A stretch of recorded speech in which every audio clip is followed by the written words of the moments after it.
नमस्कार, मी श्रद्धा जांभेकर अकुला आपल्या सर्वांचं MAT या चॅनलवर स्वागत करते. MAT हे फेसबुक व यूट्यूब चॅनल आहे. या चॅनलवर समाजातील काही दखल घेण्याजोगी व्यक्ती, काही चांगले कार्य करणाऱ्या व्यक्ती, नाविन्यपूर्ण उपक्रम चालविणाऱ्या व्यक्ती व संस्था, त्याचप्रमाणे काही व्यावसायिक किंवा उद्योजक यांचीही ओळख आम्ही इथे करून देतो. तसेच सेवा देणाऱ्या संस्था व व्यक्ती यांच्या मुलाखती दाखवणार आहोत. त्याचबरोबर विविध कार्यक्रमही दाखवण्याचा आमचा प्रयत्न असेल. या सर्व कार्यक्रमांचा आस्वाद आपण नंतरही यूट्यूब व फेसबुकवर घेऊ शकाल.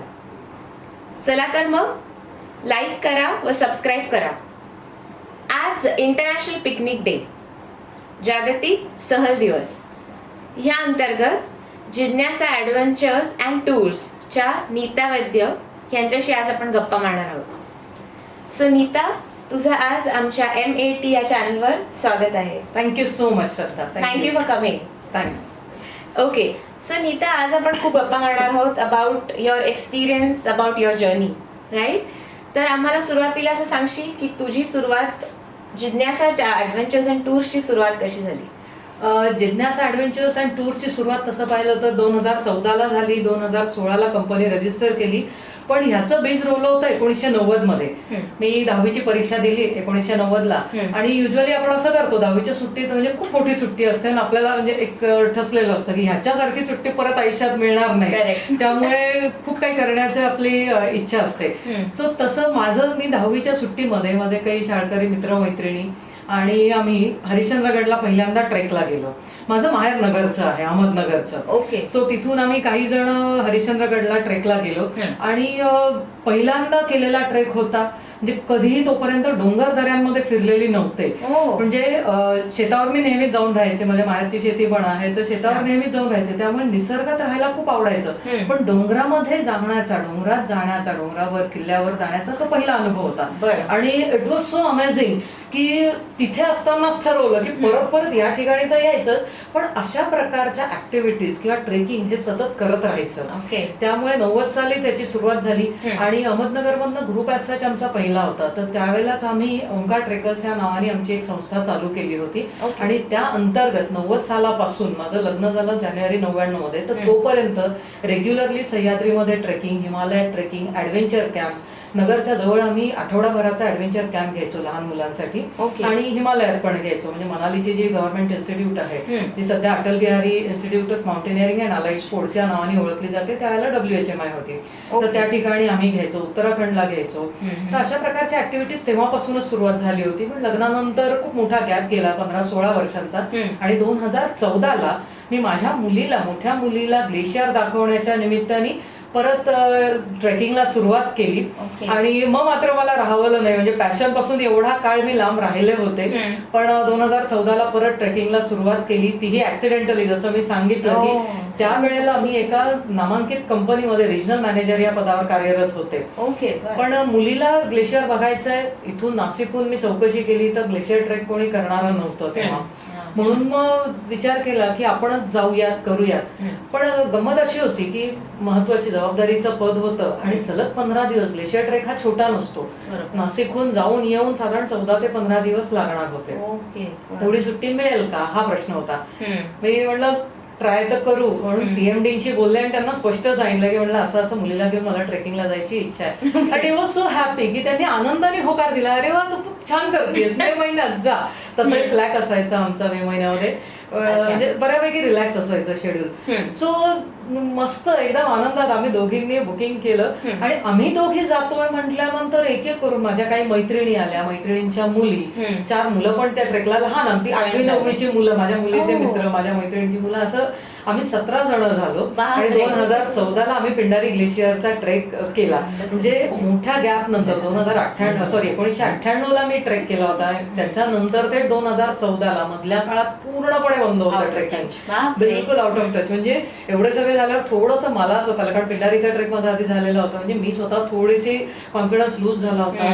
एवढा मधला मोठा पिरियड गेलेला आहे, त्याच्यामध्ये 2 बाळांपण, बऱ्याचशा म्हणजे गायनिक प्रॉब्लेम्स बरेच असतात, चेंजेस होतात की फिटनेस लेवल आपला तेवढा असेल की नाही. पण सुदैवाने खूप छान केला. अर्थात आम्ही त्याच्यासाठी तयारी पण खूप केली, कारण मला पूर्ण कल्पना होती एवढी वर्ष मी ट्रेकिंग केल्यामुळे की फिटनेस कसा पाहिजे आपल्याला. एवढा मोठा ट्रेक करायचा, साधारण 8-9 दिवसात 100 किलोमीटरचा ट्रेक येतो. आणि 2013ला जो काय उत्तराखंडला मोठा महाप्रलय आला होता, त्याच्यामध्ये डोंगर, रस्ते यांची खूप वाताहत झालेली होती. म्हणजे इव्हन 2014ला जरी आम्ही गेलो तरी 2013च्या त्या डिव्हास्टेशन नंतर रेग्युलर रूट्स होते सगळे वाहून गेलेले, रस्ते बदललेले. म्हणजे 2014ला त्या एव्हिडन्स नंतर त्या ठिकाणी जाणारी आमची पहिली बॅच होती. त्यामुळे रस्ता शोधणं, तयार करणं, इथपासून आम्ही सगळं आम्हाला करायला मिळालं. आणि तो अनुभव खूप छान होता आणि माझा स्वतःचा कॉन्फिडन्स बूस्ट करणारा ठरला. कारण 15-16 वर्षांचा गॅप आणि एवढ्या प्राईम एज स्टेजमध्ये, सो मला स्वतःला जे काय डाऊन फील होत होतं, म्हणजे कॉन्फिडन्स नव्हता वाटत की खरंच हे जमेल का, झेपेल का, तो ते मस्त केल्यामुळे माझाही कॉन्फिडन्स बूस्ट झाला आणि ठरवलं की नाही आता परत यायचं म्हणजे यायचं ट्रेकला. सो अशी तेव्हा सुरुवात झाली. पण तरी त्याच्यानंतर 1.5-2 वर्ष मी जॉबमध्ये होते. पण नंतर मग मात्र सोडून दिला मी जॉब, कारण मला इंडोर कामच जमेना, मग शक्यच नाही झालं. नाही तर पूर्ण परत आपण या व्यवसायात यायचंय. म्हणजे लग्नाच्या आधी जरी हे करत होते तरी तो trekking was not my sole business. म्हणजे माझं शिक्षणही चालू होतं आणि नोकरी पण मी करत होते लग्नाच्या आधी. पण डेडिकेटेडली ट्रेकला जायचं म्हणजे जायचं, तेवढ्या रजा वर्षाच्या आधी सँक्शन करून ठेवायच्या, माझ्यावर बाकी सुट्टी घ्यायचीच नाही. सगळे पैसेही साठवायचे, रजाही साठवायच्या, असं होतंच म्हणजे आधीपासून. बरोबर. आय थिंक एखादं पॅशन असेल तर आपोआप माझं निघतं. Yes, of course. Yeah, that's true. Very nice. So जिज्ञासा ह्या नावाची निर्मिती कुठून झाली? नाव कसं सुचलं? ऍक्च्युली ना, जिज्ञासा ह्या नावाच्या मागे 3 मोठे शब्द दडलेले आहेत. ओके. जिज्ञासा या एका शब्दामध्ये 3 शब्द आहेत: जिद्द, ज्ञान आणि साहस. माझा व्यवसाय असा आहे ना की ह्याच्यातनं 3ही गुण वाढीला लागतात, किंवा हे 3 गुण थोडेफार तरी असतील तर आपण निश्चितच ह्याच्यात खूप चांगलं काही करू शकतो. आपल्याला प्रत्येकामध्ये जिज्ञासू वृत्ती असतेच. म्हणजे ऍक्च्युली ह्या, जसं मी सांगितलं, 1990 साली सुरुवात केली तेव्हाच आमचं चालू होतं की सगळे आम्ही लहान होतो, शाळकरी होतो, असं आमचे ग्रुप मेंबर्स फार जिज्ञासू आहेत ही मुलं असं म्हणायचे. म्हणजे तेव्हाच, अर्थात तोपर्यंत आमचं ओंकार ट्रेकर्स नावाने रजिस्ट्रेशन झालेलं होतं. पण तेव्हापासून डोक्यात होतं की नाही, जिज्ञासा हे नाव छान आहे की याच्यामधनं आपल्या व्यवसायामध्ये आपण काय करतोय किंवा ऍक्टिव्हिटीज मधनं काय डेव्हलप होतंय हे सगळं आपल्याला नीट जाणवतं. जिद्द, ज्ञान आणि साहस. म्हणजे कुठलंही काम करण्यासाठी तुम्ही जिद्द ठेवली पाहिजे, ज्ञान मिळवलं पाहिजे त्याच्यासाठी, आणि ह्या सगळ्यासाठी साहसी गुण असणं. या साहस म्हणजे फक्त डोंगर दऱ्यात जाणं नाही, तुम्ही कुठलाही निर्णय घेताना सुद्धा साहस असू शकतं. तुम्ही रोजचं करता त्याच्यामध्ये पण काही साहसी हे तुम्ही अप्रोच ठेवून तुम्ही करू शकता. सो म्हणून जिद्द, ज्ञान, साहस हे जिज्ञासा. आणि ऍडव्हेंचरस टूर्स आहेत म्हणून ऍडव्हेंचर्स अँड टूर्स. क्या बात आहे, मस्त. सो खूप थॉटफुली ह्याच्यात आय थिंक नावाची निर्मिती झाली आहे ह्याच्या. मला पुढे जाऊन असंही विचारायला आवडेल, सो जिज्ञासाची टॅगलाईन आहे experience the incredible, right? Right. So what is different, what is incredible that you are offering? Incredible is our India. आपला जो अतुल्य भारत आहे, हा अतुल्य भारत नुसतं बघण्यात मजा नाहीये, तो अनुभवण्यात मजा आहे. म्हणजे गांधीजींचं ते वाक्य आहे ना, ते परफेक्ट आहे. भारत अनुभवायचा असेल तर खेडोपाडी फिरा. आम्ही म्हणतो डोंगरदऱ्यात फिरा, खेडोपाडी तर फिरा, पण भारत हा शहरांपेक्षाही खेड्यांमध्ये जास्त वसलेला आहे. आणि आपण एवढे नशिबान आहोत की भारत हा जगातला माझ्या मते एकमेव देश आहे जिथे हिमालय आहे, बर्फाचंही वाळवंट आहे, वाळूचंही वाळवंट आहे, प्रचंड मोठा समुद्रकिनारा आपल्याला लाभलेला आहे, 12माही किंवा सीझनल वाहणाऱ्या नद्या आहेत, जिथे अनेक प्रकारच्या ऍक्टिव्हिटीज आपण करू शकतो, जिथे पर्यटनाला जाऊ शकतो. त्यानंतर आपल्याला जसं मी म्हणलं, हिमालय ही जगातली सगळ्यात तरुण पर्वतरांग आहे. It is the youngest mountain range and the widest snow mountains. Okay. So जगातले जे सर्वोच्च पीक्स आहेत, म्हणजे शिखरं आहेत, त्यापैकी 99% पीक्स भारतात आहेत. म्हणजे हिमालयात आहे. हिमालयात. भारतात नाही म्हणू शकत आपण, पण हिमालयन माउंटन रेंजमध्ये जो भारतखंड पूर्वीचा होता तिथे सगळे आहेत. ओके. त्यानंतर सह्याद्री आहे, सातपुडा आहे, अशा अनेक पर्वतरांगा आपल्याला लाभलेल्या आहेत. जंगलांमध्ये वेट फॉरेस्ट म्हणजे ज्याला आपण अमेझॉन सारखे जे पावसाळी की जिथे 12 महिने ओल असते अशा जंगलांपासून ते ड्राय डेसिडियस फॉरेस्ट सारखे जंगल आहेत. आपल्या महाराष्ट्रात हे अनेक जंगल आहेत. म्हणजे संरक्षित जंगल तर नंतरचा भाग आहे, पण नैसर्गिक हे सुद्धा आणि बायोडायव्हर्सिटीमध्ये आपल्या एवढं रिच कोणीही नाहीये, कोणीच नाहीये. सो एवढं सगळं असताना इतकी व्हरायटी, एवढा स्कोप आहे आपल्याला फिरायला की आयुष्य कमी पडेल एखाद्या माणसाला भारत फिरायचा म्हटलं तरी. सो हा आपला अतुल्य भारत, हा आपला इन्क्रेडिबल इंडिया सगळ्या जगाने बघितला पाहिजे आणि नुसता बघितला नाही तर अनुभवला पाहिजे. आणि आम्ही तो अनुभव देण्याचा प्रयत्न करतो. म्हणून एक्सपिरियन्स द इनक्रेडिबल ही आमची टॅगलाईन आहे आणि आमचे USP आहे आपलं tourism for physical and mental wellness. कारण आपण फिजिकली आणि मेंटली जर चार्ज होऊन येणार असू कुठल्याही टूरला गेल्यानंतर तर नथिंग लाईक दॅट. म्हणजे त्यासाठी म्हणून पर्यटन केलं पाहिजे. माझं अजिबात म्हणणं नाही की तुम्ही मोठ्या शहरांमध्ये किंवा मेट्रो सिटीज मध्ये जाऊ नका, पण तिथे जाणं आणि निसर्गात फिरणं एकदा अनुभव घेतल्यावर तुम्हाला निश्चित जाणवेल की निसर्गात फिरल्यानंतर जे काय तुम्हाला बूस्ट मिळतोय, जे काय चार्ज होऊन येत आहे तुम्ही, याचा तुमच्या शारीरिक आणि मानसिक स्वास्थ्यावर खूप चांगला परिणाम होतो. म्हणून ती आमची USP आहे की tourism for mental and physical wellness. प्रत्येकाने अनुभव घ्या आणि आमच्याबरोबर जे जे येतात ना ते सगळं सांगते, लिटरली सांगते. पुढच्या टूरला जाईपर्यंत मागच्या मेमरीज आम्हाला खूप म्हणजे मदत करतात फिट राहण्यासाठी. बरोबर आहे. आय थिंक ते परत परत आठवणी आणि ऍक्च्युअली. वाव, मस्त. सो जिज्ञासा थ्रू आतापर्यंत आपण किती ट्रेक्स केले? जिज्ञासा थ्रू म्हटलं तर 2014 पासून आमचे साधारण मोठे म्हणलं म्हणजे हिमालयन ट्रेक जर म्हटले तर 12-13 हिमालयन ट्रेक झाले आहेत. सह्याद्री मधले काही झाले. जंगल टूर्स मात्र आमच्या भरपूर झाल्या. बर्डिंग टूर्स आहेत. निसर्ग वाचन आणि जंगल वाचन सहली असतात आमच्या, त्या आम्ही महाराष्ट्रात आणि बाहेर पण घेतो. म्हणजे अगदी आपलं नांदूर मध्यमेश्वर आहे, नांदूर मध्यमेश्वरला आमची डे टूर असते, त्या अनेक झाल्या. ताडोबाच्या जंगलामध्ये मी नेते, राधानगरीच्या जंगलामध्ये नेते, ममदापूरचं आपलं अभयारण्य काळविटांचं त्या ठिकाणी नेते. सो अशा बऱ्याच झाल्या आणि जवळपास 800 लोकांनी जिज्ञासा या नावाखाली पर्यटनाचा आनंद घेतलेला आहे गेल्या 6 वर्षात. Okay, 800 amazing number. सो तुम्ही आता लहान मुलं किंवा प्रौढ, सिनियर सिटीझन किंवा तरुण मंडळी आमच्यासारखी ह्यांच्यासाठी वेगळे वेगळे ट्रेक्स असतात का ह्या एकाच ट्रेक मध्ये तुम्ही युजली कसं असतं? एज ग्रुप सेम असतो का? एज ग्रुप ट्रेक नुसार ठरतो. म्हणजे आता नेचर टूर्स असतील, बर्डिंग टूर्स असतील किंवा जंगल वाचन सहली असतील, जंगल सफारी असतील, त्याला मिक्स एज ग्रुप असतो. पण काही हिमालयन ट्रेक्सला आपल्याला एज ग्रुप ठेवावा लागतो. ओके. काही छोटे म्हणजे इझी टू मॉडरेट लेवलचे जे हिमालयन ट्रेक्स किंवा ऍडव्हेंचर कॅम्प्स असतात त्याला अगदी 8-9 वर्षाच्या पासून ते 60 उलटलेल्यांपर्यंत आम्ही घेऊन जातो. पण काही हाय अल्टिट्यूड ट्रेक्स असतात ज्याला मात्र आम्हाला फिटनेस आणि एज क्रायटेरिया ठेवावा लागतो. त्याला पूर्वीचा तुमचा पूर्वानुभव असणं ट्रेकिंगचा हे पण गरजेचं असतं. तुम्ही भलेही आता 25 वर्षापूर्वी मोठे ट्रेक केले होते आणि आज मला येऊन लाईक संदकफू सारखा ट्रेक आहे जो 12,500 फुटाचा आहे जवळपास गोयचाला, म्हणजे आपला भारतातलं जे हायेस्ट पीक आहे कांचनजंगा पीक त्याचा बेस कॅम्पचा ट्रेक आहे गोयचालाचा ट्रेक, तो आहे जवळपास 16,500 फुटापर्यंत. तर त्याला असं नाही चालणार की मी 25 वर्षापूर्वी हिमालयन ट्रेक केला होता आणि आज मला गोयचालाला घेऊन चला. सो येऊ शकता तुम्ही, पण त्यासाठी मग तुम्हाला 2 ते 3 महिन्याचं रिगरस फिटनेस ट्रेनिंग गरजेचं आहे. देन ओनली तुम्ही कम्प्लीट सक्सेसफुली करू शकता किंवा तुम्हाला स्वतःलाही त्रास होत नाही. आणि स्वतःला त्रास नाही झाला तर ऑब्व्हियसली ग्रुप व्यवस्थित सगळा पुढे जाऊ शकतो. बरोबर आहे, दॅट्स ट्रू.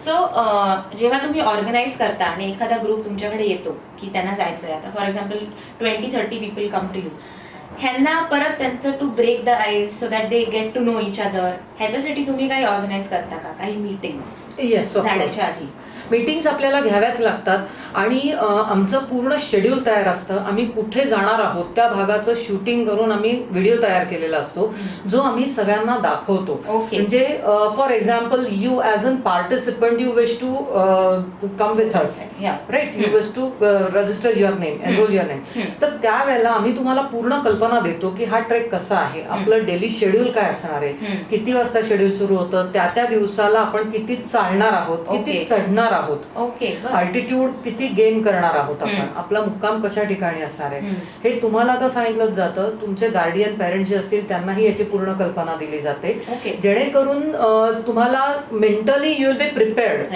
की आपल्याला हे करायचं आहे. आणि ट्रेकिंग किंवा साहसी खेळ हे असे असताना हा तुमच्या मनाचा खेळ जास्त आहे. म्हणजे if you are mentally very well prepared and mentally fit, तुम्ही अवघडात अवघड गोष्ट किंवा ट्रेक सुद्धा खूप चांगल्या प्रकारे करू शकता. म्हणजे फिजिकल फिटनेस तर गरजेचाच आहे, नो डाऊट, पण त्याचबरोबर तुमचं मानसिक स्वास्थ्य, मेंटल फिटनेस पण तेवढाच गरजेचा आहे. आणि तुमचं जर वय म्हणजे इफ यू आर बिलो 18 किंवा आपल्याकडे अगदी 18 म्हणलं अडल्ट झालं तरी मुलं पॅरेंट्सवरच अवलंबून असतात.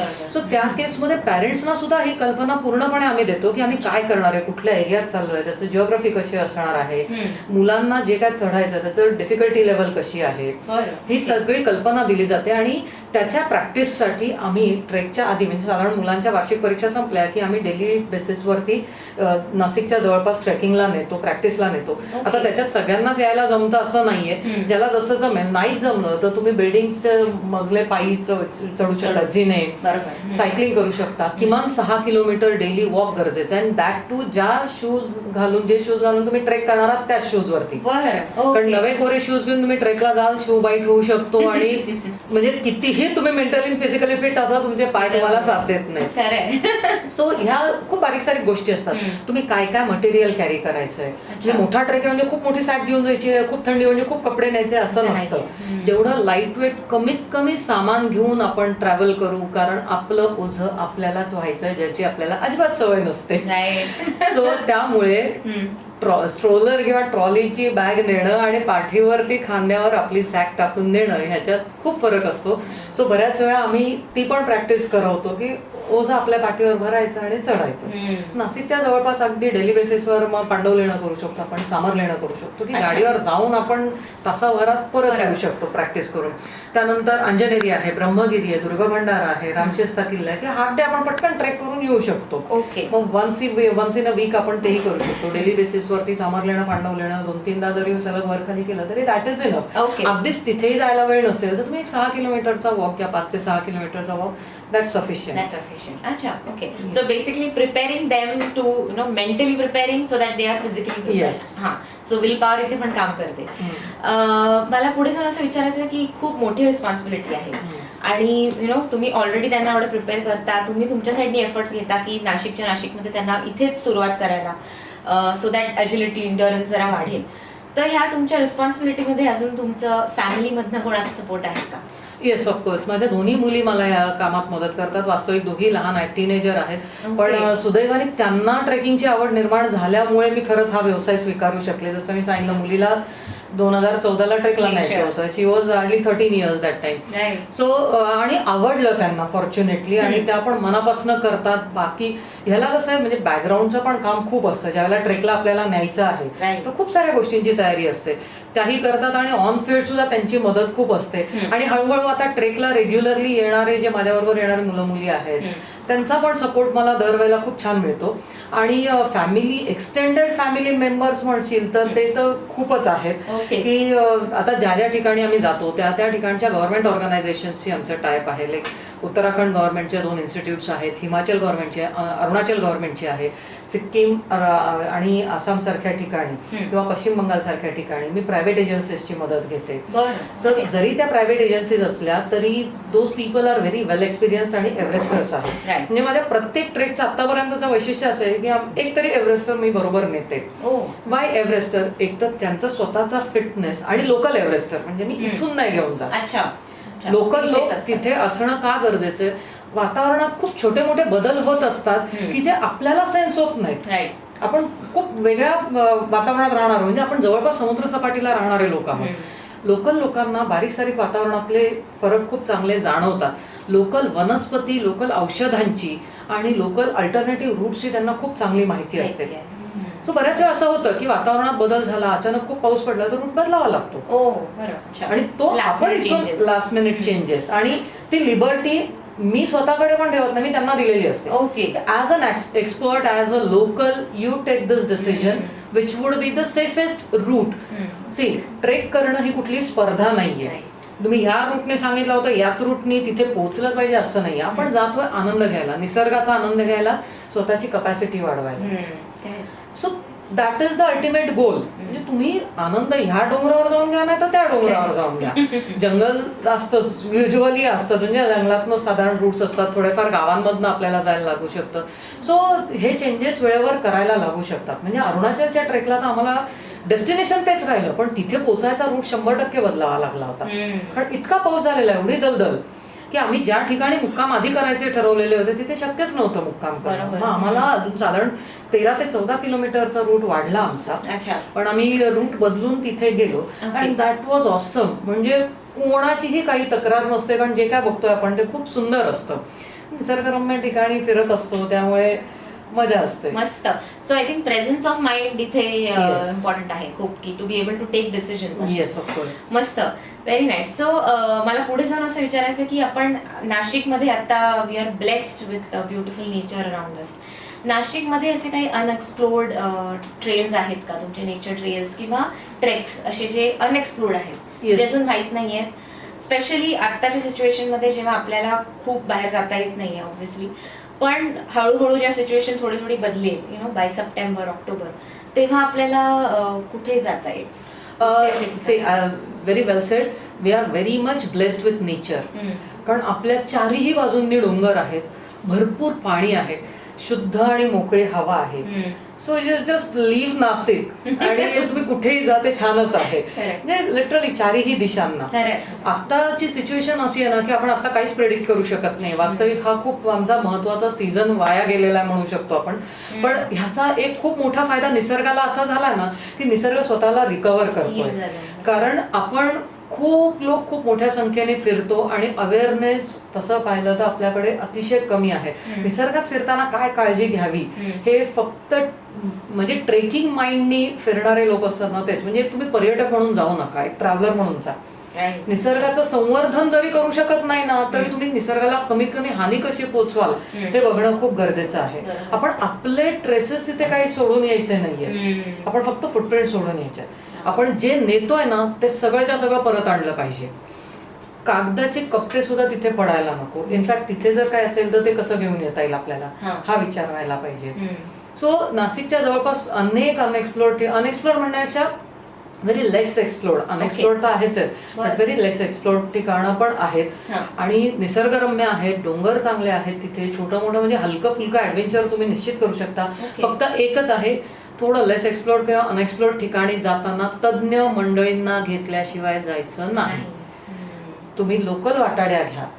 लोकल वाटाडे जवळपास सगळ्या ठिकाणी आहेत, त्याच्यासाठी काही मदत लागली तर आम्ही आहोत. सो लोकल जाणकार माणूस घेतल्याशिवाय अजिबात कुठेही जायचं नाही. ओके.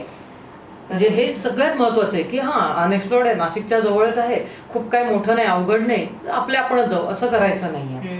कारण कसं असतं की आपण आता कधी कधी ऐकतो चामरलेण्या किंवा पांडव लेण्यावरती सुद्धा काही स्पॉट्स असे आहेत ना की दोज आर क्वाईट रिस्की. मग तिथे तुम्ही टेक्निकली साऊंड असल्याशिवाय तुम्ही नाही वरती जायला पाहिजे. मग आपलं वय कमी आहे, आपण खूप फिजिकली फिट आहोत, हा क्रायटेरिया तिथे नसतो.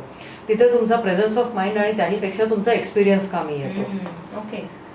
आता मध्यंतरी किस्सा घडला होता, साप पाहून ती मुलं खूप घाबरली आणि भलत्याच वाटेला गेली. अरे बापरे.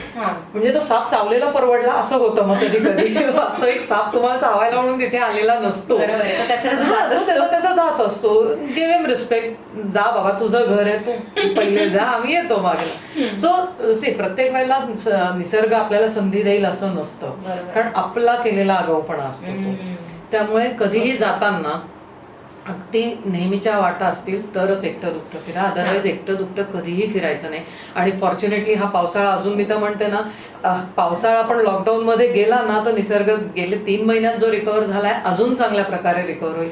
जे काय आपण नाशिकच्या जवळपासला एक हरिहरगड आहे, हजारो लोक एकाच दिवशी तिथे जातात आणि डिफिकल्टी लेवल बऱ्यापैकी जास्त आहे त्याची. सो आमच्या जागी आम्ही तर पावसाळ्यात करतच नाही म्हटले, इतकी गर्दी असते की तिथे आपण रिलॅक्स होण्याच्या पेक्षा आपल्याला तो दिवस हेक्टिक झाला असं वाटतं. आणि मग ते पाहून मानसिक त्रास जो होतो तो आणखीनच वेगळा असतो.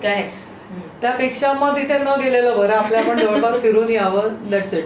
सो नाशिक म्हणजे सगळं रेग्युलर जरी सुरू झालं तरी इथून पुढे किमान 1-2 वर्ष आपल्याला ही काळजी घ्यावी लागणार आहे. एक तर प्रवास, पब्लिक ट्रान्सपोर्ट शक्यतो टाळलं पाहिजे. करावंच लागलं तरी खूप प्रिकॉशन घेऊन आपण पब्लिक ट्रान्सपोर्ट वापरायचंय. दुसरी गोष्ट, ट्रेकला जाताना खूप मोठ्या संख्येने जायचं नाही. नॉट ओनली ट्रेक, कुठल्याही पर्यटनाला जाताना तुम्ही लिमिटेड ग्रुपमध्ये जायला हवं. ओके. त्याहीपेक्षा महत्वाची गोष्ट, आपण करोना बाधित क्षेत्रातनं जातोय. ज्या ठिकाणी करोना पोचला नाहीये अशा ठिकाणी जर आपण जाणार असू तर ही अल्टिमेटली आपली जबाबदारी आहे की आपण कॅरी करत नाही आहोत ना करोनाचे विषाणू. कारण जरी आपलं वय आणि फिटनेस बघता आपल्याला बऱ्याच वेळा ती सिम्पटम्स दिसणार नाहीयेत. We could be असिम्पटमॅटिक carrier. So आपण तसं व्हायला नको, ही काळजी आपण घेतली पाहिजे की आपल्यामुळे तिथे पोचत नाहीये ना नॉट ओनली करोना, कुठल्याही प्रकारचं इन्फेक्शन. सो तिथे जाऊनही इंटरॅक्शन करताना, लोकलाईटशी इंटरॅक्शन करताना सुद्धा आपण खूप काळजीपूर्वक आपला वर्तन असणं गरजेचं आहे. सो आणि आपल्याला जर आपला देश सांभाळायचा आहे, आपली कम्युनिटी किंवा आपला निसर्ग सांभाळायचा आहे तर प्रत्येकाने खूप जबाबदारीने वागणं गरजेचं आहे. प्रत्येकाने आपापली काळजी घ्यायची, स्वतःची आणि इतरांची. So keep traveling, but safety is the utmost important. Okay. So Nita, मला हे सांग की जेव्हा तू हिमालयाचे ट्रेक्स ऑर्गनाईज करतेस किंवा इव्हन नाशिकमध्ये इथले इन अँड अराउंड नाशिक किंवा महाराष्ट्र, तर तू स्वतः आधी त्या ट्रेक्सवर जातेस का तू लोकलाईटशी टचमध्ये येऊन you get to know about the situation, the weather, का तू स्वतः जाऊन येतेस तिथे? इथल्या जवळपासच्या याला तर मॅक्झिमम मी म्हणजे 99.99% मी स्वतः गेलेली असते आणि मग पब्लिक ट्रेक आम्ही नेतो. ज्यावेळेला जायचं असतं त्यावेळेला आम्ही पर्सनली जाऊन ते एरिया सगळा बघणं, त्याची रेकी करणं गरजेचं असतं. हिमालयातल्या काही ठिकाणी मला जमत, प्रत्येक वेळेला मी जाईलच असं नाहीये, कारण मी दरवर्षी किमान एक ट्रेल नवीन घेते की जिथे मी पूर्वी कधीही गेलेली नाहीये. पण मी जसं सांगितलं की माझे लोकलाइट्स इतके स्ट्रॉंग आहेत, त्या टीम्स ज्या आहेत माझ्या त्या खूप स्ट्रॉंग आहेत, तर मी जरी गेले नाही तरी ती टीम माझी जाऊन आलेली असते तिथे. आणि ते ज्या वेळेला जातात त्यावेळेला त्यांचं लाईव्ह शूटिंग तिथे ज्या क्षणी ते गेलेले असतात, म्हणजे साधारण माझे ट्रेक्सच्या डेस्टिनेशन्स ऑक्टोबर पर्यंत ठरतात, तर त्याच्या आधी ते जाऊन प्रत्यक्ष पाहणी करून आमचं व्हिडिओ कॉलिंग किंवा व्हिडिओ शूट करतात ते, आणि मग आम्ही डेस्टिनेशन्स ठरवतो. सो जे कोणी ट्रेकला जातात म्हणजे मी किंवा माझ्या टीम मधले, तर कोणी ना कोणी प्रत्यक्ष तिथे जाऊन आलेलं असतं. इट्स नॉट लाईक दॅट की आम्ही सगळेच पहिल्यांदा जातोय असं नाही. Okay. So either you or your team. Okay, मस्त. Which is the best time to go for a trek? Throughout the year. Okay. कारण कसं आहे, प्रत्येक ठिकाणचं वैशिष्ट्य आणि वेदर वेगळं आहे. आता सह्याद्री जरी म्हणलं ना तरी तो तिन्ही ऋतूत वेगळा असतो आपल्याला. प्रत्येक महिन्यातलं जंगल हे वेगळं असतं. म्हणजे जंगलात तर मला प्रत्येक महिन्यात जायला आवडेल. त्याच ठिकाणी मी 12 महिने जरी गेले तरी मला अजिबात बोर होत नाही, कारण त्या महिन्याचा रंग वेगळा असतो जंगलाचा. जंगलाचं वैशिष्ट्य वेगळं असतं. कधी फ्लॉवरिंग असतं, कधी फ्रुट्स लागलेले असतात, कधी काहीच नसतं, निष्पर्ण असतं जंगल. मग प्रत्येक वेळेला आपल्याला नवीन अनुभूती येते, नवीन अनुभव येतात, नवीन पक्षी प्राणी पाहायला मिळतात त्या जंगलामध्ये. आणि भारतामध्ये आपण वर्षभर पर्यटन करू शकतो. ठीक आहे, म्हणजे काही ठिकाणं पावसाळ्यामध्ये करण्या योग्य नसतात, काही ठिकाणं हिवाळ्यामध्ये. आता लाईक हिमालयातले ज्यांना अति थंडीचा त्रास होतो त्यांनी विंटर ट्रेक्स करू नयेत, मग त्यांनी समर ट्रेक्स किंवा मॉन्सून ट्रेक्स करावेत. सो वर्षभर पर्यटन चालूच असतं. बरोबर. ओके. अच्छा. सो आत्ताच्या ह्या सिच्युएशन मध्ये कोविडमुळे जो टुरिझमला जो धक्का बसलाय, तर how are you coping up with it? काय प्रॉब्लेम्स आता सध्या तुम्ही फेस करताय? प्रॉब्लेम्स म्हणजे आमचं लिटरली सगळं ठप्प आहे, but we are very hopeful की आता कसं आहे, एवढं वर्ष जाऊ द्यायला लागणार आहे, कारण अजून आता सगळं फक्त व्यवहार नॉर्मलाइज होत आहेत, पर्यटन नॉर्मलाइज नाही होणार आहे एवढ्या लवकर. We are hoping after Diwali it will be better and we can start travelling. That's so. पण तरीही ट्रेकिंग किंवा हे म्हणजे कसं असतं, एज्युकेशनल हे पण सायकल डिस्टर्ब झालेला आहे आता. म्हणजे जो आमचा टार्गेट क्राऊड आहे ना तो रिकामा व्हायला पुढचा मे उजाडणार आहे. कारण आता हे एवढ्या सुट्ट्या झाल्यामुळे आय डोंट थिंक की गव्हर्नमेंट दिवाळी वेकेशन देईल किंवा काय, किंवा जे वर्किंग लोक आहेत बिझनेस मधले असतील किंवा नोकरी करणारे असतील, आता हे सगळ्यांचंच 1.5-2 महिने खूप डिस्टर्ब झाल्यामुळे पुढे सुट्ट्या घेणं अवघड होणार आहे. बरोबर. तरीही जे हार्डकोर ट्रॅव्हलर्स असतात त्यांना स्वस्त बसवलं जात नाही, त्यामुळे छोट्या मोठ्या गोष्टी डेफिनेटली सुरू होतील, पण पब्लिक ट्रेक्स किंवा कमर्शियल ट्रेक्स हे सुरू व्हायला वेळच लागेल किंवा टूर्स. आणि तोपर्यंत निसर्गही चांगल्या प्रकारे हील झालेला असेल, डेफिनेटली आपल्याला याच्यावर काही ना काही इलाज सापडलेला असेल. त्यामुळे आपण तशी काळजी करायची गरज नाहीये. फक्त एक मात्र आहे की हे वर्ष आमचं खूप क्रुशियल जाणार आहे, पण डेफिनेटली याला चांगला बूस्ट मिळेल. दुसरं महत्वाची गोष्ट अशी आहे की या निमित्ताने आपण आपल्या देशाकडे वेगळ्या प्रकारे बघू शकतोय की जे आउटबाउंड टूर्स होत होत्या आपल्या, आता काय होणार आहे माहिती आहे का, इंटरनॅशनल ट्रॅव्हल कितीही नाही म्हणलं तरी अजूनही रिस्की आहे. कारण जरी भारताची लोकसंख्या एवढी मोठी आहे ना, तरी as compare to other countries, the smaller countries which got affected very badly, आपण एवढी मोठी कंट्री असून सुद्धा खूप कंट्रोलमध्ये आहोत. And there are many places where Covid has not yet reached. त्यामुळे पर्यटनाला भारत ही फार मोठी संधी आहे आणि ती संधी आपल्यासारख्यांनीच घ्यायची आहे. जसं आपल्या लोकांनी बाहेर जाऊन फिरण्यापेक्षा आपल्याच देशात फिरायचं, इनफॅक्ट बाहेरच्यांनाही आपला देश दाखवायला आणायचा. म्हणजे बरेचसे छोटे देश आहेत, लाईक श्रीलंका आहे, भूतान आहे किंवा साऊथ ईस्टर्न कंट्रीज आहेत, लाईक मलेशिया, सिंगापूर वगैरे सारखे छोटे छोटे देश की ज्यांची इकॉनॉमी ही पर्यटनावर चालते. असं भारतामध्ये जे भारत आपला 4-5व्या नंबरवरती आहे पर्यटनाच्या, तो आपण अजून रँक वरती करू शकतोय. ही मोठी संधी आली आहे. आणि म्हणजे माझ्यासारखे छोटे व्यावसायिक असतील किंवा मोठे व्यावसायिक असतील पर्यटनातले, प्रत्येकाने ही संधी ग्रॅप करण्याची वेळ आलेली आहे. आता बाहेरच्यांना घेऊन या, आपला भारत दाखवा, पूर्ण काळजी घेऊन. आपण ज्यांना पर्यटनाला नेतोय किंवा आपल्या थ्रू पाठवतोय, जरुरी नाही प्रत्येक वेळेला आम्ही बरोबर असो, तर त्यांना व्यवस्थित आपण काळजीपूर्वक त्यांनी जर राहिले किंवा ज्या ठिकाणी जातोय त्या ठिकाणी सॅनिटेशनची व्यवस्थित आपण काळजी घेतली. आणि दुसरं की आम्ही आता ना मोठ्या हॉटेल्सपेक्षाही आपण होमस्टेज डेव्हलप करण्याकडे जास्त कल आहे आपला. कॅम्पिंग साइट्स, होमस्टेज की जिथे तुमचा इतरांशी खूप कमी संपर्क येतोय. आणि लोकल फूड खायचं, इथून खूप पण न्यायचं नाही. लोकल फूड हा एक खूप महत्वाचा हे आहे. ह्याच्यामध्ये काय होतं माहितीये का, 2 गोष्टी आहेत. एक तर आपल्यालाही स्वतःला खूप नवीन अनुभव मिळतो, आपण लोकल फूड खाल्लेलं नसतं कधीही. फॉर एक्झाम्पल आपल्याला साऊथ इंडियन फूड म्हणजे काय माहितीये, इडली सांबार, डोसा, उत्तप्पा, या पलीकडे आपल्याला माहित नाही, साऊथ फारसं माहित नाही. साऊथचे जे 4-5 राज्य आहेत त्या राज्यांमधले प्रत्येकाची वैशिष्ट्य आहेत. जसं महाराष्ट्रात प्रत्येक जिल्ह्याची किंवा झोनचे वेगवेगळे स्वतःचे विशिष्ट खाद्यपदार्थ आहेत, विशिष्ट चवी आहेत आपल्या, तसंच तिकडे पण आहे. जिथे जाल तिथलं खा, स्वतः अनुभव संपन्न होतं. आपण एवढे छान चवीचं आपल्याला खायला मिळतं आणि हायजेनिक असतं, तेही लोक खातातच ना.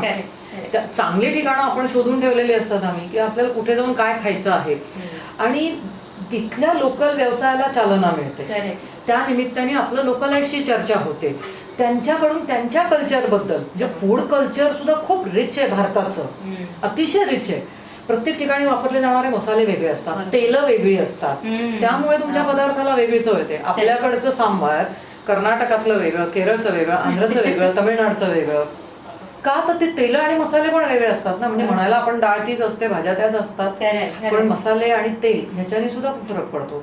सो आपल्याला सुद्धा खूप छान अनुभव येतात, खूप छान खायला मिळतं, हायजेनिक फूड मिळतं आणि त्यांनाही व्यवसाय मिळतो. नक्कीच. आणि त्या निमित्ताने आपलं लोकलाईटशी इंटरॅक्शन होतं. तर आम्ही मस्त गप्पा मारतो, हॉटेलवाल्याला घेऊन बसतो, तुझं सांग तुमच्या इथे अजून काय चांगलं मिळतं. मग रस्त्याने जाता जाता तो सांगतो या ठिकाणी जाल ना, इथे एक विशिष्ट प्रकारचा गोलवडा मिळतो, तो खा. सो ही मजा येते. आणि मग आम्हालाही आनंद काय होतो की या निमित्ताने लोकलाईट्सना आपण काही देऊ शकतो व्यवसाय. इथे बसून आपण काहीच करू शकत नाही ना. त्यामुळे इथून सगळं न्यायचं, तिथे जाऊन तेच आपलेच मराठीच पदार्थ खाऊ घालायचे. म्हणजे फॉरेनला जरी टूर नेतो ना, आम्ही तिथलंच घेतो.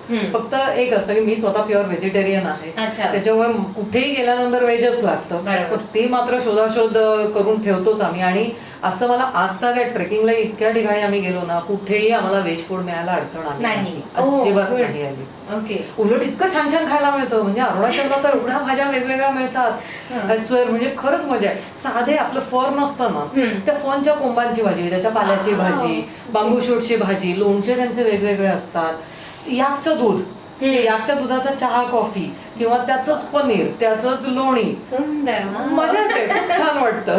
I think this is the major aspect की तुम्ही एक्सप्लोर करता, इकॉनॉमी बूस्ट करता आणि शांत डोक्याने peace of mind you get back with a lot of memory. घरी येईपर्यंत विश्रांती झालेली असते आमची. मस्त. सो नीता, तू सांगितलंस की तुम्ही ऍडव्हेंचर टूर्स मध्ये आहात जास्त करून. तर फॉर सिनियर सिटीजन किंवा डिफरंट एज ग्रुपसाठी, फॉर तरुण मंडळी किंवा लहान मुलं आणि सिनियर सिटीजन साठी लिजर हॉलिडेज आहेत का तुमच्याकडे? हो, लिजर हॉलिडेज ऍक्च्युली पूर्वी आम्ही करत नव्हतो. पूर्वी प्युअरली मी फक्त ऍडव्हेंचर टूर्स करायची. पण पब्लिक डिमांडमुळे 2017ला मी सुरुवात केली लिजर आणि हॉलिडे टूर्सला. पण याच्यामध्ये मी कस्टमाइज टूर्स पण डिझाईन करून देते. लाईक तुम्हाला तुमच्या फॅमिलीला जायचंय, फ्रेंड्सच्या ग्रुपला जायचंय, तर तसं मी अक्रॉस इंडिया करून देते डिझाईन तुम्हाला. आणि माझ्या ग्रुप टूर्स पण असतात. मग माझ्या ग्रुप टूर्स मध्ये सिनियर सिटीजनच्या पण असतात, काही फिक्स डिपार्चर्स असतात. सगळ्या वेगवेगळ्या वयोगटासाठी म्हणजे मिक्स असेल तर फॅमिली ग्रुप्स किंवा सगळे एकत्र येऊ शकतात. पण सिनियर सिटीजनच्या जे मी एक्सक्लुझिव्हली करते त्याच्यात मग मात्र मी इतर वयोगट घेत नाही. कारण सिनियर सिटीजनच्या रिक्वायरमेंट्स, डेली त्यांचं टाइम शेड्यूल थोडं बघणं हे जास्त गरजेचं असतं. त्यांच्यासाठी आयटनरी जरा विचारपूर्वक डिझाईन करायला लागते की हेक्टिक नको व्हायला दिवसभराचं. आजकाल कसं आहे, प्रत्येकाला सकाळी उठल्यापासून औषधांच्या वेळा असतात. मग त्या हिशोबाने सिनियर सिटीजन टूर्सला त्यांच्या शेड्यूलनुसारच आम्ही त्या दिवसाची आयटनरी फिक्स केलेली असते. डेस्टिनेशन्स तसे डिझाईन केलेले असतात की त्यांना शक्यतो ऑफबीट तर दाखवायचंय, पण त्यांना खूप फिजिकली हेक्टिक पण व्हायला नको. अशा पद्धतीने डेस्टिनेशन्स फायनल करतो आम्ही. आणि डेली शेड्यूल असतं. त्याच्यातही म्हणजे आता नावात ऍडव्हेंचर आहे म्हणल्यावर सगळ्या टूर्स मध्ये ते यायलाच पाहिजे. सिनियर सिटीजनच्या प्रत्येक टूरला मी एक तरी दिवस ऍडव्हेंचरचा ठेवतेच. म्हणजे आयदर जंगल ऍडव्हेंचर तर असतंच असतं, जिथे कुठे जाऊ आम्ही एक जंगलचं मी दाखवतेच. त्याचबरोबर जसं शक्य आहे तसं छोटंफार थोडंसं ट्रेकिंग असेल. आता मी कर्नाटकच्या टूरला मी याणाला गेलो होतो. याणा नावाचे एक वर्ल्ड हेरिटेज साईट आहे. 120 फुटाचा एक रॉक सलग आणि 90 फुटाचा एक रॉक असं आहे तिथे. आणि त्याच्यात नैसर्गिक घळी तयार झालेल्या आहेत, गुहा तयार झाल्या आहेत. सो म्हणजे त्याच्याबद्दल सांगण्यासारखं खूप आहे. पण थोडक्यात म्हणजे अशा ठिकाणी सुद्धा जिथे आपल्याला आहे थोडी वाट वेगळी करून कधी जावं लागतं. शिवा केव्ज आहेत तिथे, तर कधी वाट वेगळी करावी लागते थोडीशी, कधी कधी आहे त्या रूटवर असतात. पण मी त्या दाखवण्याचा माझा 100% प्रयत्न असतो की जेणेकरून त्यांनाही याचा आनंद घेता येईल. आणि एक ना गैरसमज आहे की ऍडव्हेंचर टूरचा ट्रेकला जायचं म्हणजे खूपच मोठे मोठे डोंगर चढावे लागतील, खूप जीवावरचं संकट असतं तिथे. असं काही नाहीये. हलकं फुलकं सुद्धा आपण प्रत्येकाला झेपेल असं करू शकतो. आणि अगदी छान म्हणजे माझे सिनियर सिटीजनचे जे ग्रुप आहेत अगदी 70च्या आसपासचे, म्हणजे 65 ते 70 हा वयोगट जरी असला ना तरी हलके फुलके मस्त करतात ते. आणि एक मलाही 2-4 दिवसात अंदाज येऊन जातो कोणाला कितपत काय झेपेल. ज्यांना नाही झेपणार त्यांना सरळ आम्ही मग गाडीत बसवतो, त्यांना वेगळं थोडंसं फिरवून आणतो. ज्यांना झेपेल त्यांना घेऊन जायचं. जंगलामध्ये तर मी कंपल्सरी सगळ्यांना नेतेच, कारण कोणी कधी बघितलेलं नसतं, अनुभवलेलं नसतं. त्यामुळे आणि त्यांनाही आता सवय लागली. म्हणजे काय माझे ठराविक सिनियर सिटीजनचे ग्रुप आहेत की ते वर्षातनं 2 टूर्स माझ्याबरोबर करतात, म्हणजे करतात. मग त्यांनाही, मलाही त्यांचा चॉईस कळला आणि त्यांनाही कळलंय की काय काय आणखीन दाखवू शकते. मग आम्ही विचार करून नवीन नवीन ठिकाणं शोधून काढतो. सो त्यांनाही छान नवीन अनुभव मिळतात. मस्त, खूप छान. जंगल सफारीज तू म्हटलीस मगाशी. तर जंगल सफारीज करताना तुम्ही आधी ट्रेक्स प्लॅन करताना तुम्ही काही प्राण्यांचे स्वभाव किंवा ह्याचा काही स्टडी करता का जायच्या आधी? येस, स्टडी म्हणजे बेसिकली मला स्वतःला जंगलाची आणि प्राण्यांची मनापासून आवड आहे. त्याच्यामुळे प्राणी जंगलामध्ये आपण बघायला जातोय म्हणजे ते आपल्याला हल्ला करणार आहेत हे कधी कधी. म्हणजे एक काकू होत्या माझ्याबरोबर, तर काही केल्या ताडोबाच्या सफारीला यायलाच तयार नाही. बाकी टूर आमचं झालं, मग मला नाही यायचं म्हणे जंगलात. म्हणलं का पडतो वाघ मला खायला आवडलं, त्याला खूप छान छान खायला मिळतं, आपल्यामध्ये त्याला अजिबात रस नाहीये, त्यामुळे नाही मी तुझ्या जवळच बसणार. म्हणलं चालेल, माझ्या जीपमध्ये बसा, माझ्या जवळच बसा. तो आला तर काय करायचं, म्हटलं तो येणार म्हणजे तो आला तर फक्त बघायचं, आनंद घ्यायचा, याच्या पलीकडे काहीही करायचं नाही. आनंदाने पण ओरडायचं नाही, भीतीने पण ओरडायचं नाही. बेसिकली कसं असतं, आपण कुठल्या जंगलात जातोय ना त्या जंगलाचं वैशिष्ट्य असतं, तर त्याचा अभ्यास आम्ही डेफिनेटली आधी करतो. आणि त्याचबरोबर म्हणजे आता लाईक फॉर एक्झाम्पल ताडोबाची सफारी आहे की त्या सफारीला ती गव्हर्नमेंटची असते, त्यामुळे ड्रायव्हर आणि गाईड त्यांचा असतोच असतो.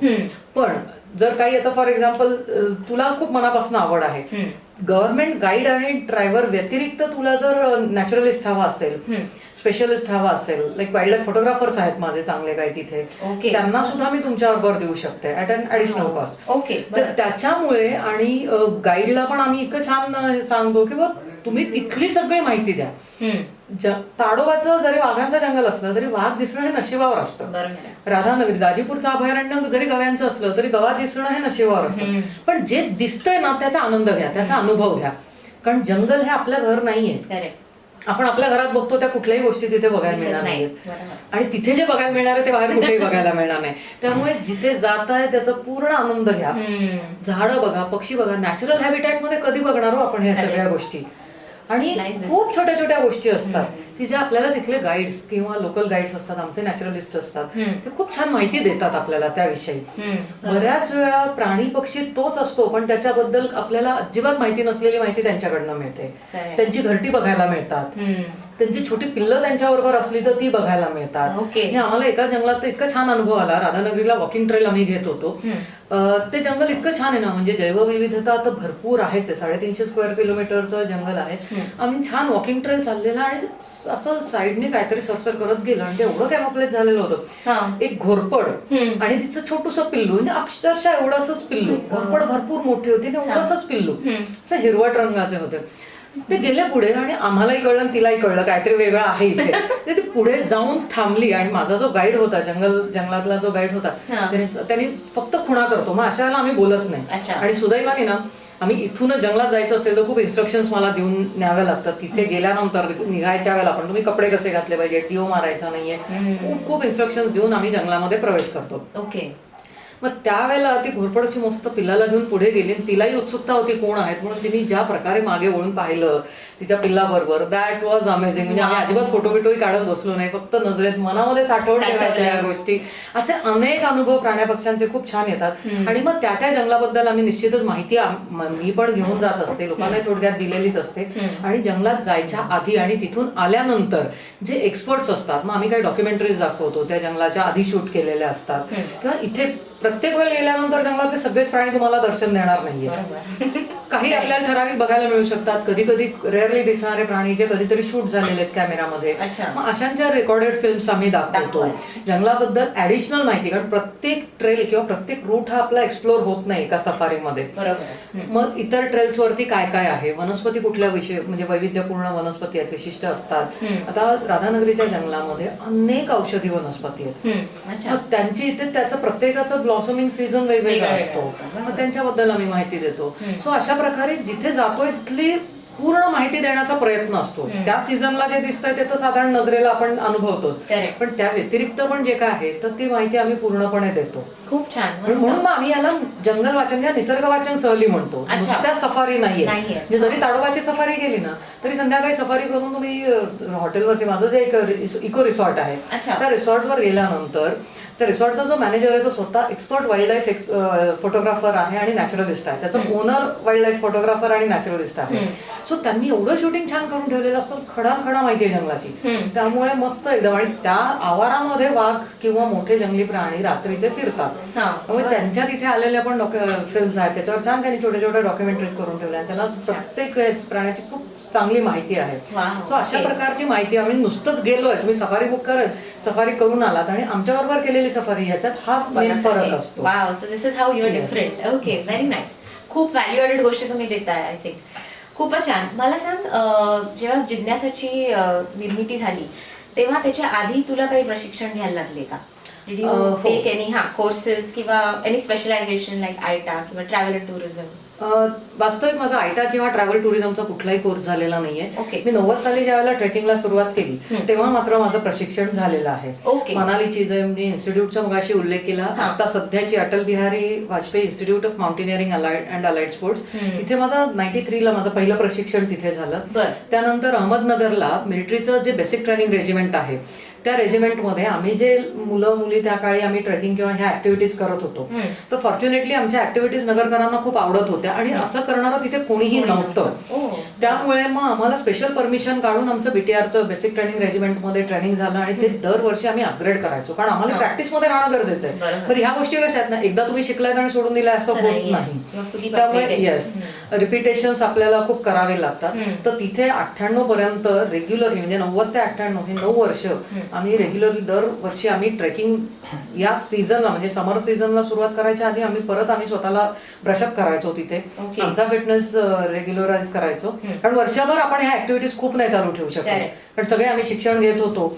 त्यामुळे मग आम्ही तिथे ट्रेनिंग झालंय आणि मनालीला ट्रेनिंग झालेलं आहे. पण बाकी टुरिझमचं ऍज म्हणलं तर नाही. मी सध्या करते गव्हर्नमेंट ऑफ इंडियाचं जे मिनिस्ट्री ऑफ टुरिझम आहे त्याचे काही कोर्सेस मी करते आहे ऑनलाईन. येस, पण माझं शिक्षण जे झालं ना, म्हणजे लौकिक अर्थाचं शिक्षण, मी कम्प्युटर पोस्ट ग्रॅज्युएट आहे आणि मॅनेजमेंट झालेलं आहे. पण हे म्हणजे आउट ऑफ पॅशन मी त्याही वेळेला शिकले आणि आता मग हा व्यवसाय स्वीकारल्यामुळे आता मी काही अपग्रेडेशन म्हणजे काही कोर्सेस करते आहे. ओके, मस्त. सो हा बिझनेसची निर्मिती शुअरली पॅशनवर बेस्ड आहे. व्हेरी नाईस, मस्त. मला असं तुला विचारायला आवडेल की तरुण पिढीला, आय एम शुअर खूप व्ह्युअर्स आहेत जे यंगस्टर्स असतील, सो तरुण पिढीला तू काय मार्गदर्शन किंवा काय ऍडवाइस देशील ऑन टुरिझम?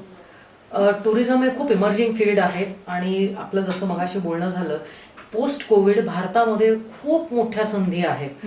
तर जरूर तरुण पिढीने याच्याकडे वळावं. याच्यातनं 2 गोष्टी होतात.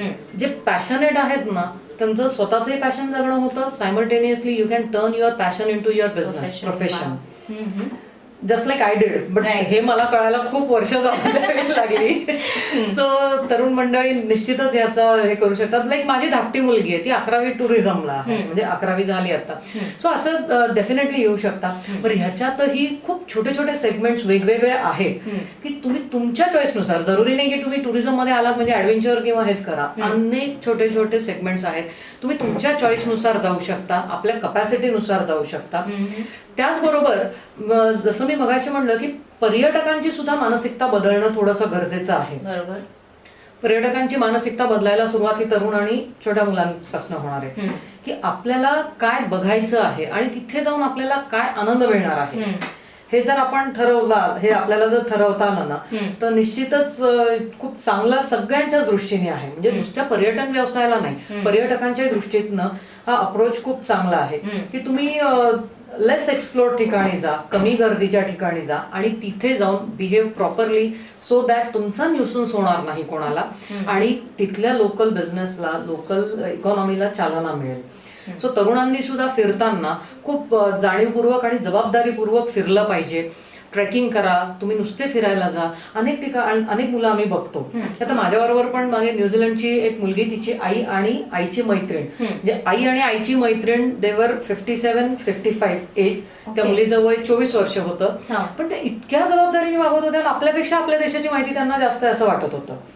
सो आपली मुलं ज्यावेळेला फिरायला बाहेर जातात ना, त्यावेळेला आपण त्या ठिकाणाची पूर्ण माहिती करून घेतली पाहिजे. म्हणजे तिथली हिस्ट्री असेल, जॉग्राफी असेल, आपल्याला काय त्याची परीक्षा द्यायची नाहीये, पण आपण जातोय तर काय पाहतोय, आपल्याला पाहण्याचा दृष्टिकोन वेगळा डेफिनेटली असू शकतो. म्हणजे मी ज्या दृष्टीने पाहिजे त्या दृष्टीने तू पाहशील असं नाहीये.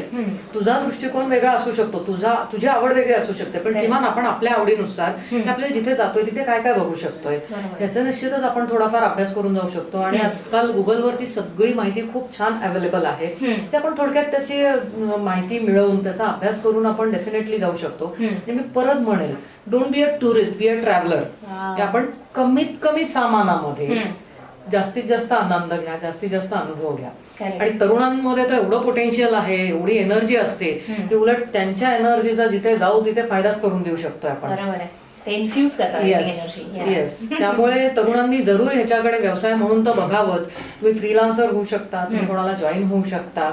वेगवेगळे ट्रेनिंग्स अवेलेबल आहेत ऑनलाईन, इतके सारे ट्रेनिंग्स अवेलेबल आहेत. ऍडव्हेंचरचे ट्रेनिंग तुम्ही ऑनलाईन नाही करू शकत, ते तुम्हाला ऑन फील्डच घ्यावे लागतात. पण बाकी टुरिझमचे भरपूर सारे ट्रेनिंग्स अवेलेबल आहेत. ऍडव्हेंचरच्या ट्रेनिंगसाठी सुद्धा महाराष्ट्रामध्ये सुद्धा आता GGIM सारखी संस्था तयार झाली आहे, गिरीप्रेमी गार्डियन गिरीप्रेमी संस्था जी आहे, ओके. Institute of mountaineering.